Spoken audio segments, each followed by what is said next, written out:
那现在请各位看一下，第一个 P 波快 S 波慢，对不对？第二个，来我们准备做加分问题，我再把这一页送一下，把你的画面拉进来。目前我们班有32位同学到这边了，然后我们来做一个加分题，我们总会有6个加分题哈。这一些问题待会在课后我们会有个测验，老师介绍完会有个测验，待会的测验就是考现在上课的内容，所以你如果没有带图拉尔来，没有办法实验空工啊，一起做，一起练习哈。来，现在请各位看课本图6之1，判断一下地震波有没有像密度、温度、压力一样，越往地球中心越大？地震波有没有越往地球中心越大？像这种没有的不用背，考试会附图给你。那现在请各位看一下，你们这个平板现在有一个题目，对不对？然后上面有5个选项嘛，哈。好，如果你不小心在写答案的时候摸到看题目，它的题目跳好大一张出来，那怎么办？再点一下又缩回去了。那你不要一直戳哈，一直戳它点一下就缩回去，再点一下就跳出来，那就不晓得你到底要跳出来的时候缩回去，它就当在那边给我们看啊。它现在都有供让我们看清楚题目的图形，但是缺点就是你不小心摸到它跳出来挡着你作答，再把它点一下让它缩回去就好了啊。好，现在请各位看一下地球内部速度最大的时候。正波和 P 波，其实 S 波也是哈，是在多深的地方？好，开始作答。20秒。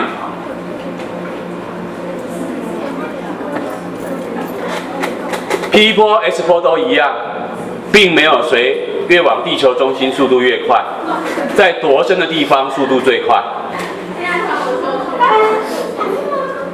好，时间已经到了。收到31位同学的答案哦，有一台是试用机的。好，现在我们来看一下同学们作答的结果，几乎不是几乎啦，全部都答对了，很简单吧？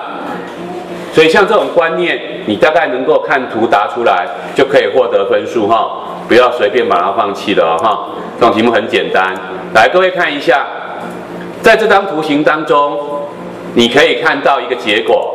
在2900公里深这个位置 ，P 波速度是不是达到最快？然后就突然间降低很多 ，S 波达到这个深度的时候就消失不见，速度减为0。这个故事告诉我们，红色线这条位置的深度以上跟以下是不是很大的差异？所以科学家就用这个位置把地球内部做一个分层的结构。请看荧幕，以前我都会让同学自己画一次哈，你现在知道这怎么做吗？就是把这个深度对应到地球中心为中心，对不对？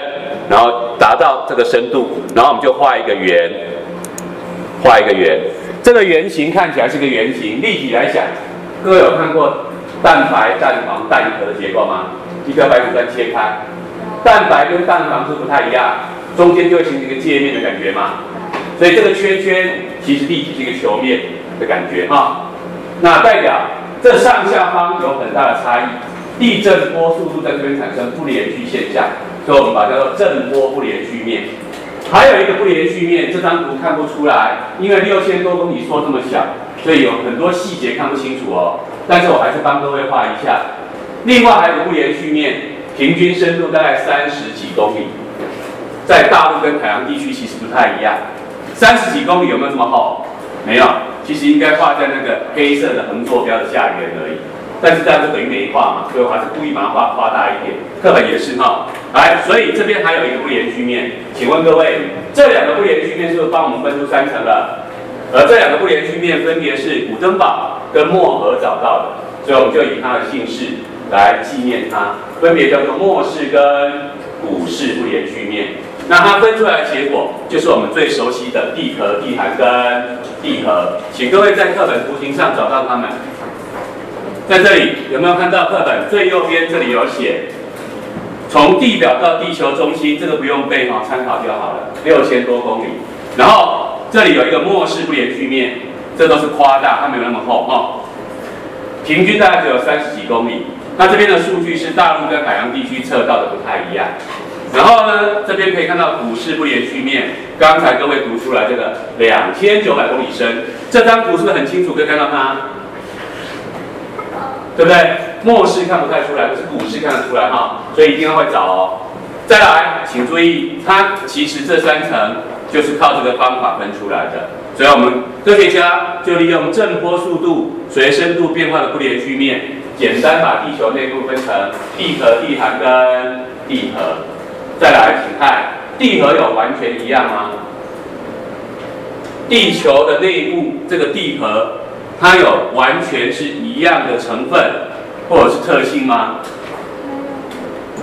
各位看一下，我们怎么知道地球内部的核心可以再继续分成内核跟外核？如果是一样均匀，就不用分了嘛，对不对？只要有人问你这个问题，你马上用什么去告诉他？用地震波。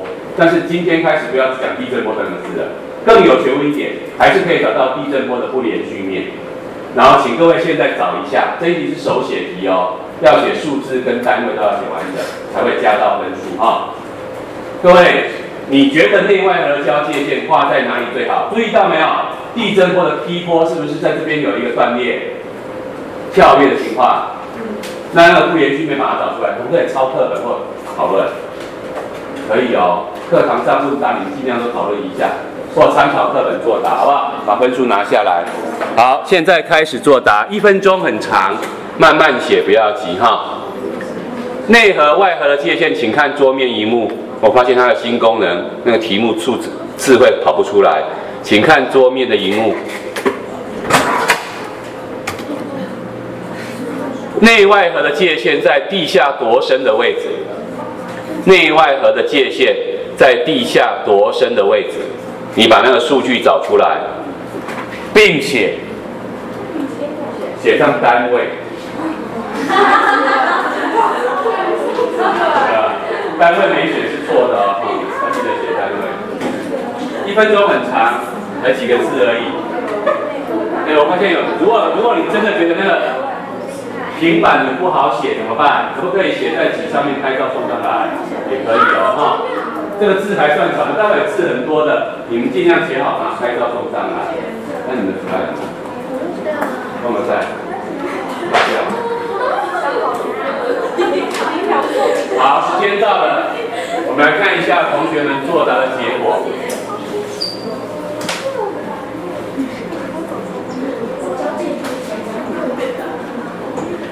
来，应该很简单吧？课本里面就有了，多少公里处？5100公里深的地方。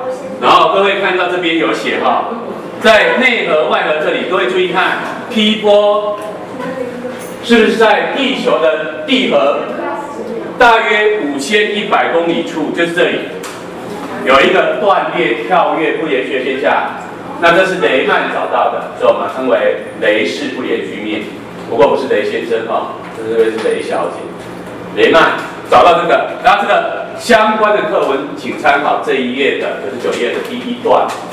所以科学家就利用这些不连续面，把地球内部做一个简单的分层。